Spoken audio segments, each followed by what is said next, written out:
Welcome to my class. In Microsoft Excel program, there are a number of financial functions given to us. Here a complete list of all financial functions is given to you. All functions listed here are discussed in separate video lectures. Let us start. इस particular video lecture के अंदर मैं financial management के अंदर दिए गए formulas को use करके future value of single present cash flow को कैलकुलेट करूंगा. This is part number 1. इसी के साथ साथ मैं एक्सेल के अंदर दिए गए FV फंक्शन को भी यूज करूंगा. आइएगा मूव करते हैं एक क्वेश्चन की तरफ. इस पर्टिकुलर एक्सेल शीट के ऊपर हमें एक क्वेश्चन दिया गया है. Mister x has invested ₹1 lakh in the bank at the beginning of the year. The amount is invested for 5 years at 10% rate of interest. How much money will he get after 5 years? Mister X ने 1 लाख रुपया bank के अंदर साल के शुरू के अंदर deposit कर दिया. उसने ये पैसा 5 साल के लिए बैंक के अंदर इन्वेस्ट किया है. बैंकर 10% रेट ऑफ इंटरेस्ट को देगा. मिस्टर एक्स को 5 साल के बाद कितना अमाउंट मिलेगा, हमें इस बात को कैलकुलेट करना है. So this is the question of future value of single present cash flow and this is part number 1. Student, मैं आपके सामने इस क्वेश्चन को 3 तरह से आपको करके दिखाऊंगा. सबसे पहले हम एक्सेल के फंक्शन के अकॉर्डिंगली इसको करेंगे. मैं इसके लिए कुछ बेसिक इनपुट्स इस क्वेश्चन से ले रहा हूं. Rate is 10%. 10% is the rate of interest, NPER. It is the number of periods, PMT. यहां पर हम कोई इंस्टॉलमेंट के अंदर पेमेंट नहीं कर रहे. ये पेमेंट सिर्फ एक ही बारी की जा रही है. जब इंस्टॉलमेंट के अंदर कोई पेमेंट नहीं करे तो मैंने इसका अमाउंट 0 ले लिया. The next point is PV. It refers to the present value of an investment. Type के केस के अंदर मैं यहां पर 0 लूंगा. It refers to whether payment is made at the start और एंड ऑफ द पीरियड. अगर हम स्टार्ट के अंदर पेमेंट कर रहे हैं तो यहां पर हम टाइप में 1 देंगे और अगर हम एंड में पेमेंट कर रहे हैं तो 0 देंगे. इन बेसिक इनपुट्स के बेस के ऊपर अब मैं एक्सेल के अंदर दिए गए सॉल्यूशन को जनरेट करूंगा. So I take up this Excel function here. This is equals to FV. Future value function के अंदर मेरे पास बहुत सारे आर्गुमेंट्स हैं. The first one is rate. Rate is 10%, comma. The next is NPER, number of period. It is 5, comma. The next argument is PMT. PMT in this case is 0. So मैंने यहाँ पर 0 दे दिया, comma. The next argument is present value. Present value हमारे पास यहाँ पे 1 lakh rupees है तो मैंने यहाँ पे क्लिक कर दिया. बट स्टूडेंट इसको नोट करेंगे, ये तो एक कैश आउटफ्लो है. जब कैश आउटफ्लो है तो मैंने यहाँ पर माइनस दे दिया, comma. The next argument is type.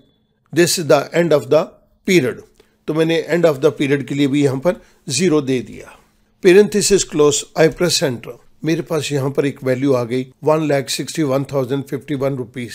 ये हमने एक सॉल्यूशन को जनरेट कर दिया. जिस पर्टिकुलर फार्मूला को हमने यहाँ पे यूज किया है वो मैं आपकी रेफरेंस के लिए राइट साइड के ऊपर दे रहा हूं. बट स्टूडेंट, मैं इसी चीज को आपको 3 अलग डिफरेंट ढंग से लिख के दिखाऊंगा. सेकेंड केस के अंदर मैं FV फंक्शन को टेकअप कर रहा हूं. इसके अंदर मैं सिर्फ सेल रेफरेंसिंग कर लूंगा. आप देखिएगा मैं कोई अमाउंट नहीं लिखूंगा. सिंपली मैं आर्गुमेंट्स के केस के अंदर सेल रेफरेंसिंग को दे रहा हूं.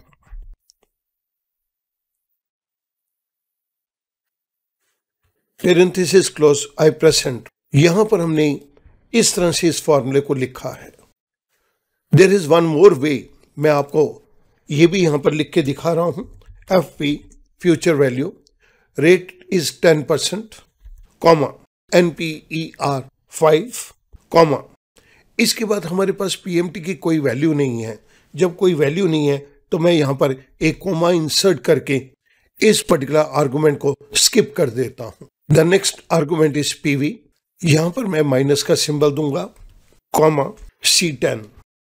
Parenthesis close. आई प्रेस एंटर. आप देख रहे हैं कि आपके पास इन तीनों केसेस के अंदर FV फंक्शन को लिखने का अलग अलग तरीका मिला है बट रिजल्ट हमारे पास बिल्कुल सेम है. अब स्टूडेंट, मैं मैथमेटिकल फार्मूला को यूज करके इस अमाउंट को डिराइव करना चाहता हूं। इसके लिए हमारे पास एक फार्मूला है, future value is equal to present value, parenthesis start 1 plus r parenthesis close raised to power n. PV here refers to the present value. लेकिन अगर आप इस PV को एक डिफरेंट नाम देना चाहें तो आप कह सकते हैं P refers to principal amount. So यहां पर आप PV भी लिख सकते हैं और P को भी लिख सकते हैं। इसके बेस के ऊपर अब मैं सॉल्यूशन को यहां पर जनरेट करूंगा। This is equals to present value is ₹1 lakh C9. This is multiplied by parenthesis start 1 plus r is the rate of interest. This is raised to power n. Raised to power n के लिए यहां पर हमारे पास symbol है caret. This is C7. I press enter. जैसे मैंने enter press किया, I got the same value. This is the formula which we used it here.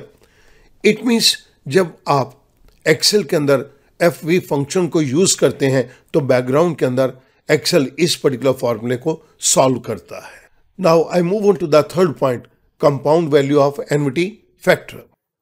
इसको कैलकुलेट करने के लिए हम इसी फॉर्मूले को टेकअप करेंगे। Future value is equal to PV, this is present value or principal amount, parenthesis start 1 plus r parenthesis close raised to power n। इसी पर्टिकुलर फॉर्मूले को मैंने एक डिफरेंट ढंग से लिख दिया।